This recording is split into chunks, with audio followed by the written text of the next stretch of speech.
Hello everyone, welcome back to my channel. आज का topic हमारा प्लेज है। प्लेज को सेक्शन नंबर 172 में डिफाइन किया है। प्लेज एक प्रकार की बेलमेंट होती है।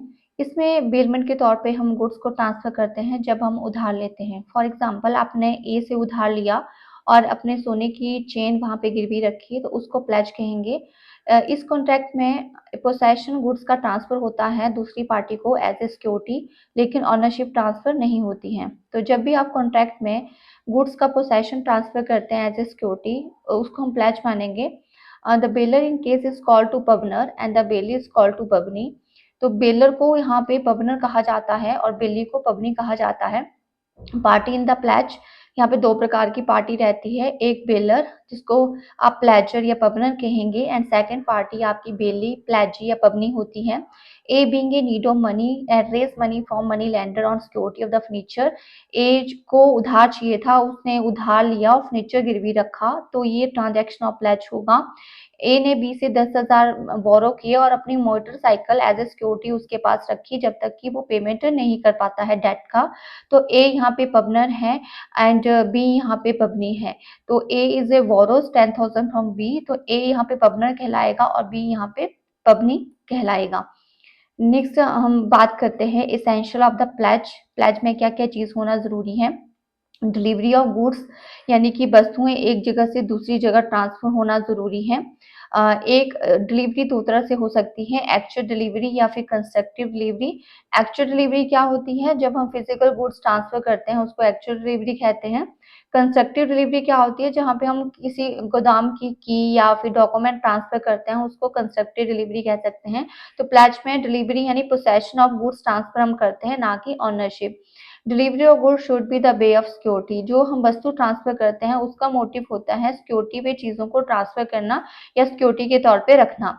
The security being to payment of the debt and performance of the promise. Security हम क्यों देते हैं? हम ये प्रॉमिस करते हैं अगर हम जो डेट हमने उधार लिया है अगर वो वापस ना कर पाए तो व्यक्ति उसको लियन कर सकता है या बेच सकता है। So a pledge made to secure debt, मतलब अपने डेट को सिक्योर करने के लिए प्लेज रखी जाती है। और डेट में भी आपके प्रेजेंट पास्ट फ्यूचर के लिए सिक्योरिटी जो है वो आपका डेट पुराना फ्यूचर या पास्ट वाला हो सकता है, उसके लिए आप सिक्योरिटी गिरवी रख सकते हैं। पबनी जो है जिसको हम गुड्स ट्रांसफर करते हैं उसको ऑनरशिप का अधिकार नहीं होता है, यानी कि वो मालिक नहीं बन जाता है, सिर्फ पोसेशन करने का अधिकार होता है। एग्जाम्पल के तौर पे समझते हैं, X a producer of the firm film and borrow it some money to Y. X एक प्रोड्यूसर है और बाई से उसने उधार लिया क्योंकि बाई एक मनी लेंडर था।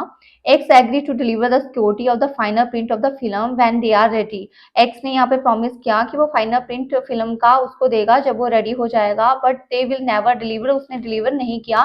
तो ये वैलिड प्लेज नहीं होगी क्योंकि ये एग्रीमेंट जो है it deliver the possession of the final print of the film, लेकिन ना उसने एक्चुअल डिलीवरी की ना उसने कंस्ट्रक्टिव डिलीवरी की, तो यहाँ पे पोसेशन ट्रांसफर नहीं हुआ तो प्लेज भी नहीं माना जाएगा।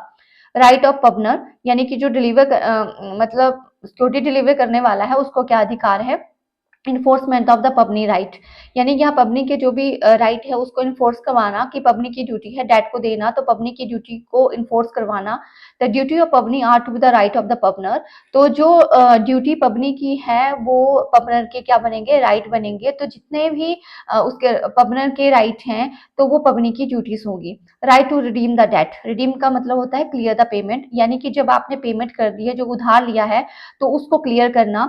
रिडीम यानी कि clear the payment. The pawnor has right to get good back to redeeming the debt, यानी कि जब आपने किसी से उधार लिया है और उसके अंतर्गत आपने कोई सिक्योरिटी जमा करवाई है, उस सिक्योरिटी को आप वापस ले सकते हो जब आप डेट को रिडीम कर दोगे, क्लियर कर दोगे। तो ये अब अधिकार है आपका कि जब आप अपने डेट को क्लियर कर दोगे तो जो भी सिक्योरिटी आपने गिरवी रखी है उसको आप वापस ले सकते हो।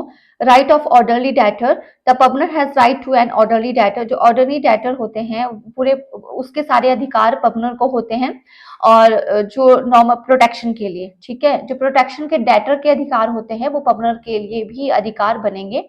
एग्जाम्पल के तौर पे देखें, A took loan to 5,000 of 2 week from B. A ने बी से 2 वीक के लिए 5,000 का लोन लिया and pledge his gold chain to B, और बी पर गिरवी क्या रखा? गोल्ड चेन रख दी। if he return the loan timely he has to absolute right to get back to chain from the B.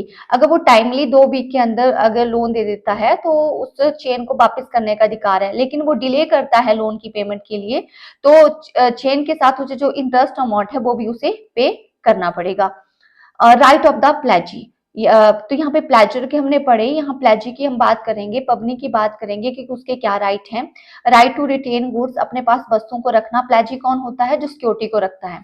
सो वो अपने पास वस्तुएं रख सकता है, कब तक रख सकता है? सेक्शन 173 में डिफाइन है कि वो वस्तुओं को तब तक रख सकता है जब तक कि उसके एक्सपेंसेस डेट पूरे क्लियर ना हुए हैं।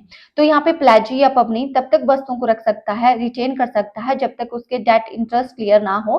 Right to retain goods to subsequent advance, where after creating a pledge a subsequent advance is made without the further security, so it is presumed that same goods will be bear burden of security unless there is a contract to be contrary। तो यहाँ पे कुछ चीजें वो advance में भी सब्सिक्यूट advance अपने पास रख सकता है। चीजों को जब भी प्लेज होती है तो कुछ एडवांस विदाउट सिक्योरिटी एडवांस भी अपने, अगर आपने विदाउट सिक्योरिटी कोई चीज डेट पे दी है तो उसकी जगह वो एडवांस रख सकता है। Right to claim reimbursement of extraordinary expenses, अगर आपके पास कोई भी सिक्योरिटी के तौर पे चीज रखी है और उसके ऊपर आपने कोई खर्चा किया है तो उसके लिए आपने जितने भी एक्सपेंसेस पे किए हैं वो आप प्लेजर से, पबनर से ले सकते हैं। So pledgee can be sue pleasure for recovery of the extraordinary expenses, जो भी एक्स्ट्रा ऑर्डनरी एक्सपेंसेस प्लेजी ने किए हैं उसके रख रखाव के लिए तो उसको वो क्लेम कर सकता है। Right to sue to pledgor, a pledgee has right to sue pleasure for recovery of the debt, अगर वो टाइमली डेट को नहीं देता है प्लेजर तो उसके ऊपर केस कर सकता है। राइट टू सेल, अगर लोन डिफॉल्ट करता है, पेमेंट नहीं करता है तो यहाँ पे प्लेजी को अधिकार है कि उन वस्तुओं को बेच के वो अपने लोन की रिकवरी कर सकता है। लेकिन एग्जाम्पल के तौर पे देखें, आपने 1 लाख का लोन लिया है, सिक्योरिटी आपने 50,000 की, सॉरी 1.5 लाख की रखी थी, आपको सेल करके 1.5 लाख मिल रहा है तो 50,000 आपको दोबारा वापस गवर्नर को देने पड़ेंगे। Right against to true owner, when the pleasure has obtained possession of goods under the voidable contract, ठीक है। सो कॉन्ट्रैक्ट तो रिसिंड नहीं होगा, मतलब खत्म नहीं होगा, लेकिन प्लेजर को गुड टाइटल वहां पे मिलता है क्योंकि उसने फेद पे रखा होता है, डिफेक्टिव टाइटल का गुड टाइटल उसको मिलता है। कैसे? एग्जांपल के तौर पे देखते हैं कि एक ऐसा व्यक्ति था, उसने चोरी की हुई चीज बी के पास प्लेज कर दी, ठीक है। बी को नहीं था पता कि उसने चोरी की हुई चीज जो है वो बी के पास प्लेज की है, तो प्लेज मतलब जो बी व्यक्ति होगा उसको वो गुड टाइटल उसका रिसीव होगा, ना कि bad title. Ram is a cloth merchant obtain a loan from Shyam, Ram एक क्लॉथ मर्चेंट है, उसने श्याम से लोन लिया and pledge some stock of his cloth, और उसने स्टॉक पे कुछ कपड़े जो है वो प्लेज के तौर पे रखे। And Shyam kept in stock in the rented गोदाम, श्याम ने वो चीजें रेंटेड गोदाम में रखी है। इन दिस केस श्याम में retain the stock not only payment of the loan but also to payment the reasonable expenses storing to the pledge goods. तो यहाँ पे जो है राम है वो लोन ही वापस नहीं करेगा बट जो रेंट का किराया था वो भी श्याम को वापस करेगा। A pledge has horse to B for loan, a pledge मतलब प्लेज पे क्या रखा गया? घोड़ा रखा गया, उसने बी से लोन लिया था, बी के पास घोड़ा रखा, बी की रख रखाव के लिए, या बी के पास जो घोड़ा बीमार हो जाता है तो बी उसकी रख रखाव के लिए मेडिकल ट्रीटमेंट कर रहा है, तो उस मेडिकल ट्रीटमेंट की बी रिकवरी किससे लेगा? ए से लेगा। Who may create pledge, pledge कौन कर सकता है? वास्तव में प्लेज वही कर सकता है जो वस्तुओं का ऑनर होता है, ठीक है। तो ये प्रिंसिपल है कि जो वस्तुओं का ऑनर होगा वो ही प्लेज कर सकता है, बट कुछ एक्सेप्शन केसेस हैं कि जहां पे वस्तुओं के ऑनर होने की जरूरत नहीं है, कुछ अदर पार्टी भी प्लेज कर सकती है। वो कौन कौन से केसेस हैं? प्लेज में भी मर्केंटाइल एजेंट, सेक्शन 178 में कहा गया है, 178 में, कि जो मर्केंटाइल एजेंट होता है यानी जो बिजनेस करने वाला एजेंट है, बाइंग एंड सेलिंग करने वाला एजेंट है, तो वो भी अपने नाम पे वस्तुओं को प्लेज कर सकता है। A pledge by mercantile agent which is not authorised to owner of the goods, क्योंकि एजेंट जो है वस्तुओं का ऑनर तो नहीं होता, लेकिन कुछ वैलिड कंडीशन पे ही वो प्लेज कर सकता है। वो कौन कौन सी कंडीशन है? पहली कंडीशन है मर्चेंट एजेंट ऑनर तो नहीं होता लेकिन they have the possession of the title of the goods, उसके पास पोसेशन होता है तो वो प्लेज कर सकता है। Possession is the consent of the owner, यानी कि जो उसको पोसेशन दिया है वो उसके प्रिंसिपल ने दिया है, ऑनर ने दिया है अपने पास वस्तुओं को रखने का। Mercantile agent act orderly course of the business, यानी कि जो मर्केंटाइल एजेंट है वो ऑर्डरली बिजनेस के वस्तुओं को ही अपने पास पोसेशन में रख सकता है और प्लेज कर सकता है। पबनी एक्ट इन गुड फेथ, यानी कि जो प्लेज यहाँ पे जो पबनी है वो गुड फेथ पे काम करने वाला होना चाहिए। And pawnee has no notice to pawnor defective title, यानी कि यहाँ पे एजेंट उन्हीं वस्तुओं को प्लेज पे रख सकता है जो डिफेक्टिव टाइटल वाली नहीं है। तो यहाँ प्लेज के तौर पे मर्केंटाइल एजेंट भी वस्तुओं को रख सकता है। सेकंड आता है pledge by person in possession under the voidable contract, यानी वॉइडेबल कॉन्ट्रैक्ट कौन से होते हैं, आप कोर्सन, अनड्यू इन्फ्लुएंस या मिस रिप्रेजेंटेशन या कंसीलमेंट ऑफ फैक्ट के कारण बनते हैं। The deal with the pledge made by person who has obtain the possession goods under the voidable contract, so possession of such case not obtained by free consent. So pledge made by person who has obtained goods in fraud, misrepresentation, undue influence, coercion would be the valid provision the following conditions would be satisfied. तो अभी मैंने कहा कि ए ने चोरी की हुई चीज आपने बी के पास गिरवी रखी तो बी के लिए वो गुड टाइटल होगा। आप सिर्फ इन कंडीशंस पे ही वस्तुओं को मतलब रख सकते हैं। Contact under the pawnor obtain possession goods not be rescinded to at the time of the pledge. अगर आपके पास कोई ऐसी वस्तु आई है जो कोर्सन, अनड्यू इन्फ्लुएंस के कारण या फिर वॉइडेबल कॉन्ट्रैक्ट के कारण बनी है, लेकिन आपके पास वो प्लेज हुई है, तो आप प्लेज को कैंसिल नहीं कर सकते हैं। पबनी एक्ट इन गुड फेथ, पबनी वहां पे सही होता है, मतलब गुड फेथ, पबनी को पता नहीं है कि ये चोरी की हुई चीज है। Pawnee has no notice to pawnor defective title, पबनम के डिफेक्टिव टाइटल का उसको पता नहीं है। तो यहाँ पे व्यक्ति जो है, जो चोरी करने वाला व्यक्ति है, वो भी प्लेज कर सकता है। यहाँ पे अगर क्लियर वर्ड में इसको समझना है तो the pledge by person, pledge वो भी व्यक्ति कर सकता है जिसने वॉइडेबल कॉन्ट्रैक्ट करके अपने पास वस्तुओं को लिया है। समझे, इसमें इस पे जो क्लियर है वो एक स्टेटमेंट में हो जाएगा। अगर आपने कोई ऐसी चीज जो fraud, miss representation, undo influence के कारण या कोर्सन के कारण अपने पास रखी है, तो वो भी आप किसी व्यक्ति के वहां गिरवी रख सकते हैं। Pledge where pawnor has only the limited interest. तो यहाँ पे आता है जहाँ पे प्लेज आप पबनर उन चीजों को प्लेज कर सकता है जिसमें लिमिटेड इंटरेस्ट हो। Where the pawnor has only the limited interest the pledge is valid only extend to the interest. जहां हमारा इंटरेस्ट के मतलब जितना आपका इंटरेस्ट है उतना इंटरेस्ट तक आप चीजों को गिरवी रख सकते हैं। माना आपके पास कोई प्रॉपर्टी है, उसका 10% हिस्सा ही आपके पास है, तो 10% हिस्सा ही आप प्लेज कर सकते हो, उससे ज्यादा प्लेज नहीं कर सकते हैं। जितना आपका लिमिटेड इंटरेस्ट है उस प्रॉपर्टी में वो ही प्लेज होगा।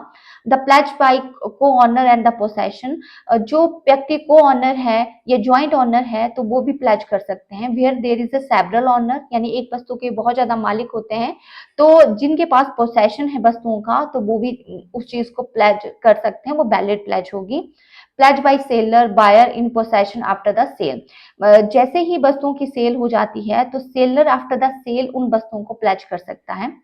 A seller who has got possession of the goods after the sale can make valid pledge provided Pubni act in good faith rule in the case of the buyer। ठीक है, similar rule in the buyer के cases में होता है। अगर आपने by वस्तु कर ली है, आप वस्तुओं को प्लेज कर सकते हैं। सेल करने के बाद आफ्टर सेल भी अगर पोसेशन आपके पास है, यहाँ पे याद रखना, अगर सेलर और बायर आफ्टर सेल भी पोसेशन आपके पास है, अधिकार सिर्फ यूज करने का अधिकार वस्तुओं का आपके पास है, ऑनरशिप नहीं मैं कह रही हूँ, तो वो भी आपका प्लेज होगा। मतलब बायर और सेलर भी प्लेज कर सकते हैं आफ्टर द सेल। एग्जांपल के तौर पे देखते हैं, A salesman of company purveyed the goods of company, the pubni acting good faith act a perfect title। एक सेल क्या करता है, कंपनी की जो वस्तु, सेलमैन जो है वो कंपनी की वस्तुओं को प्लेज करता है गुड टाइटल के इफेक्ट में, तो वो वैलिड प्लेज होगी। A get a ornament by inducing the owner to sell it him by undue influence.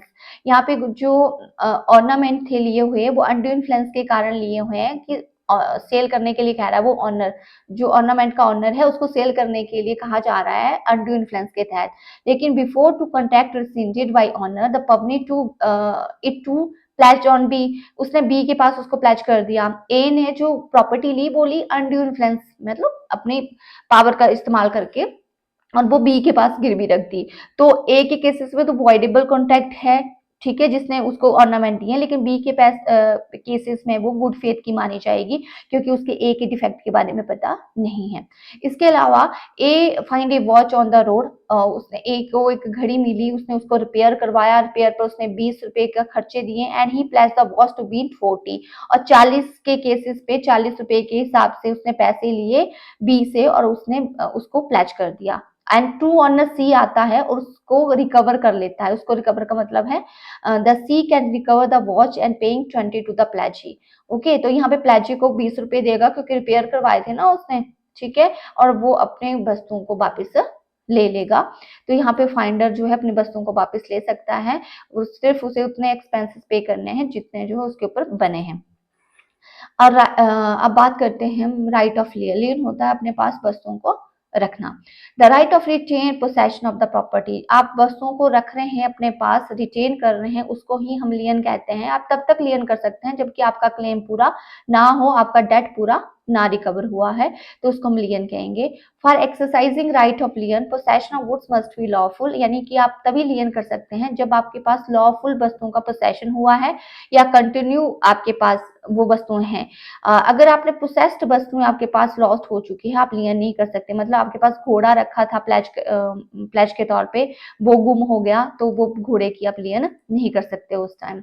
Type of लियन, दो तरह की लियन रहती है, particular and the general. Particular lien क्या होती है? A particular lien is the right of retain only those goods in respect which some charge are due, यानी कि आपने जिन वस्तुओं के सिक्योरिटी के तौर पे रखा है, आप उसी को ही लियन कर सकते हैं, बाकी चीजों को लियन नहीं कर सकते हैं। ओके, उस बाकी प्रॉपर्टी को अपने पास नहीं रख सकते हैं, आप उसी प्रॉपर्टी को अपने पास रख सकते हैं जो एज ए सिक्योरिटी आपके पास गिरवी रखी हुई थी, तो उसको हम पार्टिकुलर लियन कहते हैं।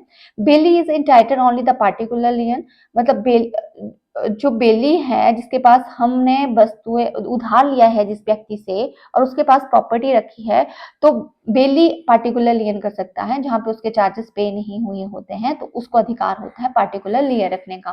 Where the bailee has according the purpose of the bailment render some service, अगर बेली ने कोई सर्विस रेंडर की है और उसको उसका पैसा स्किल के आधार पे नहीं मिला है, तो उसको ये अधिकार दिया गया है कि उस वस्तु को वो तब तक पार्टिकुलर लियन कर सकता है जब तक कि उसके चार्जेस जो है पे पूरे ना हुए हैं। अब उसमें कुछ कंडीशन है।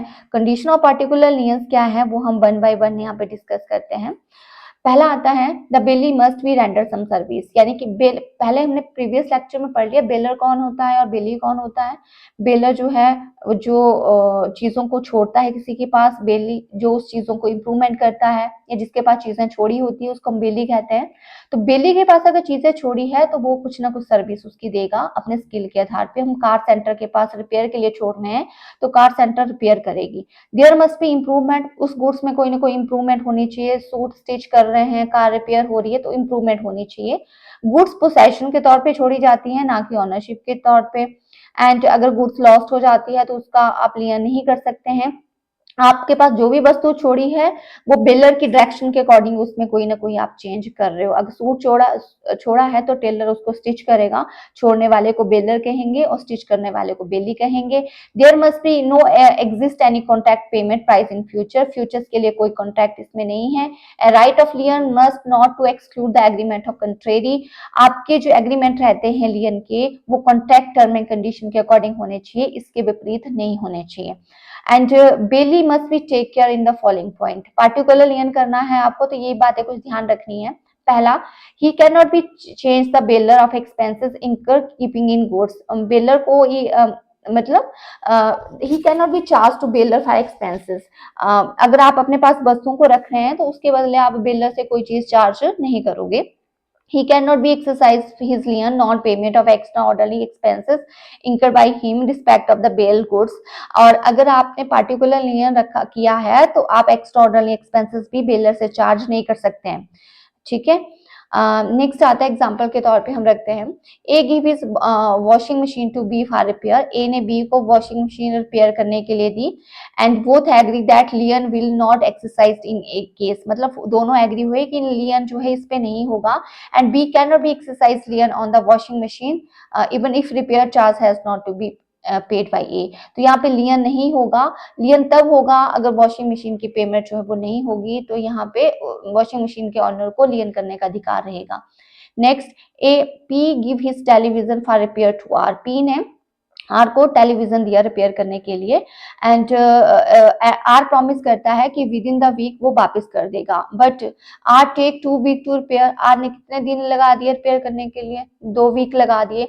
सो are can not be exercise to right to lien, ठीक है, तो आर को अधिकार नहीं कि वो लियन कर सके, क्योंकि पी को उसने प्रॉमिस किया था 1 वीक, उसने अपना टाइम पीरियड के अंदर काम पूरा नहीं किया। X deliver two piece of cloth to Y as a tailor, X ने बाई टेलर को कुछ कपड़े दिए और कहा कि इसको स्टिच करने हैं, and Y work according to instruction to X, ठीक है। But Y entitle to retain the suit it till up to the payment, यहाँ पे बाई तब तक चीजों को अपने पास रख सकता है जब तक कि एक्स रेंडर जो है सर्विस ना करे, पेमेंट ना करे। तो अब वो तभी लियन करेगा जब उसकी पेमेंट नहीं हुई होगी, अगर पेमेंट हो गई है तो उसको लियन करने का अधिकार नहीं है। नेक्स्ट इसी में A deliver a rough diamond to B and jeweller and cut and polish which is accordingly done, A ने डायमंड दिया बी को, ज्वेलर को, उसने कट किया, पॉलिश किया according to term and condition, and B तब तक अपने पास उस वस्तु को रख सकता है, रिटेन कर सकता है जब तक उसकी सर्विस की पेमेंट ना हुई हो। ये तो पार्टिकुलर लियन, पार्टिकुलर लियन क्या है, जो हम उसी चीज का लियन करेंगे जो हमारे पास एज ए सिक्योरिटी रखी हुई थी। लेकिन कुछ ऐसे बेली हैं उसको अधिकार होता है जनरल लियन का।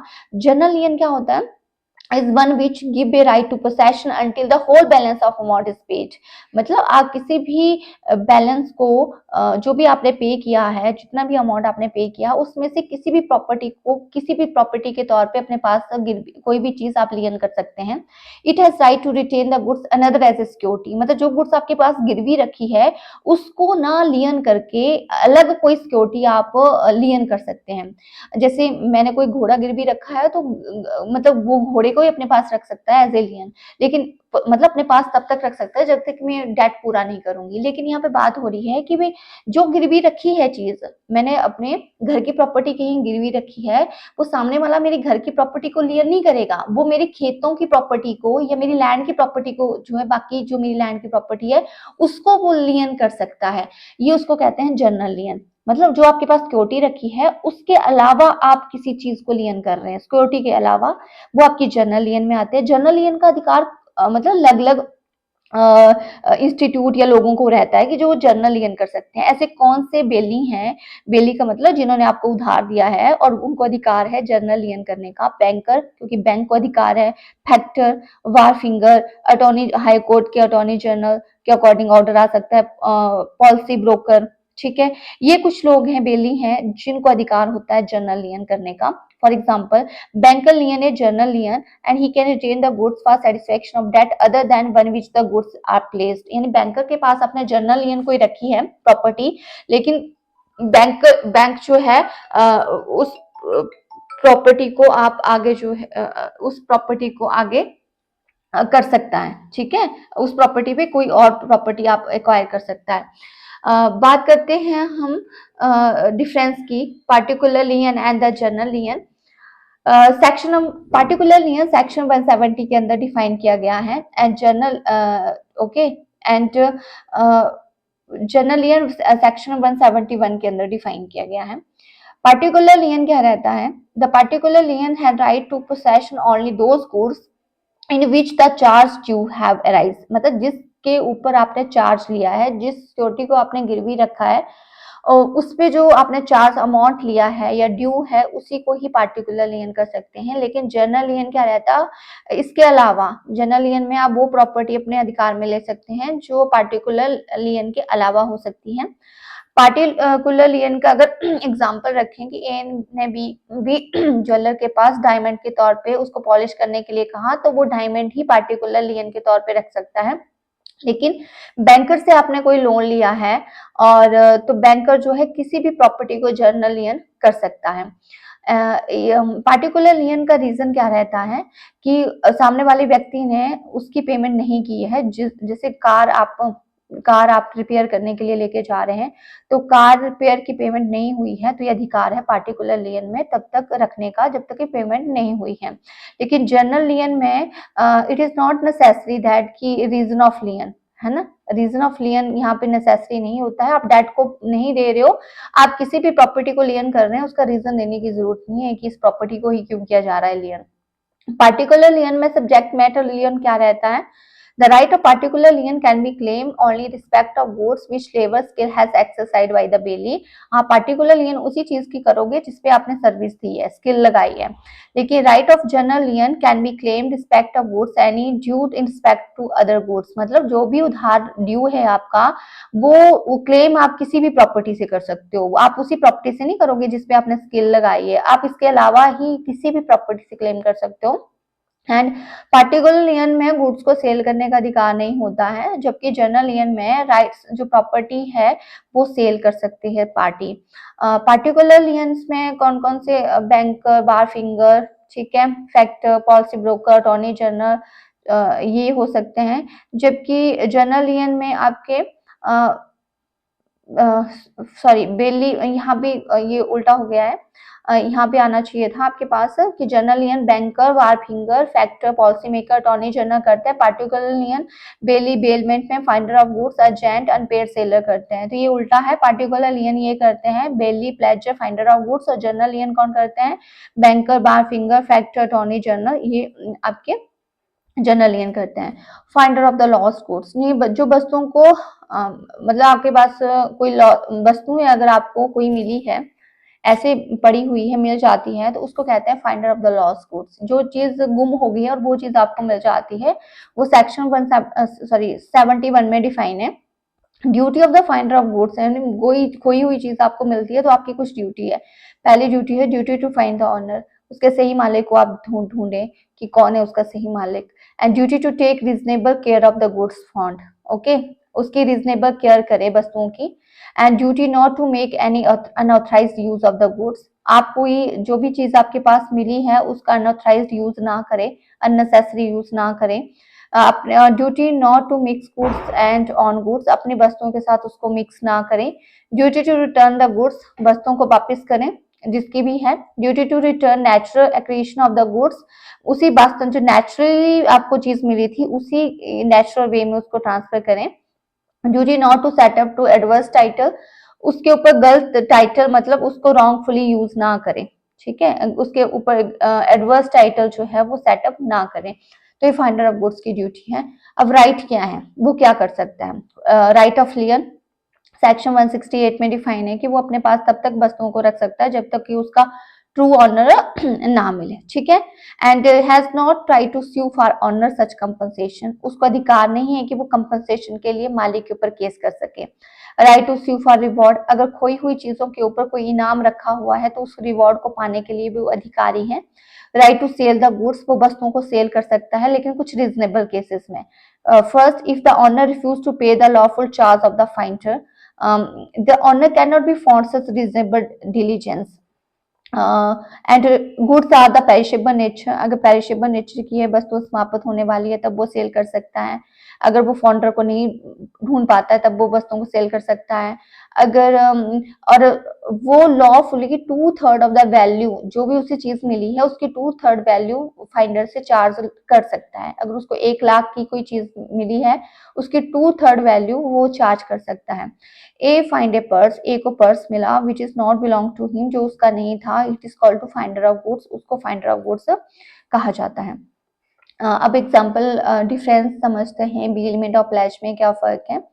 Bailment goods are temporary hand over to one person to another for specific purpose, जहाँ पे हम एक चीज दूसरे को ट्रांसफर कर रहे हैं किसी स्पेसिफिक पर्पस के लिए, जैसे कार रिपेयर करवाना है, तो this is called to be bailment. Pledge क्या होता है, हम कोई चीज उधार लेते हैं और सिक्योरिटी के तौर पे कोई चीज गिरवी रखते हैं, उसको हम प्लेज कहते हैं।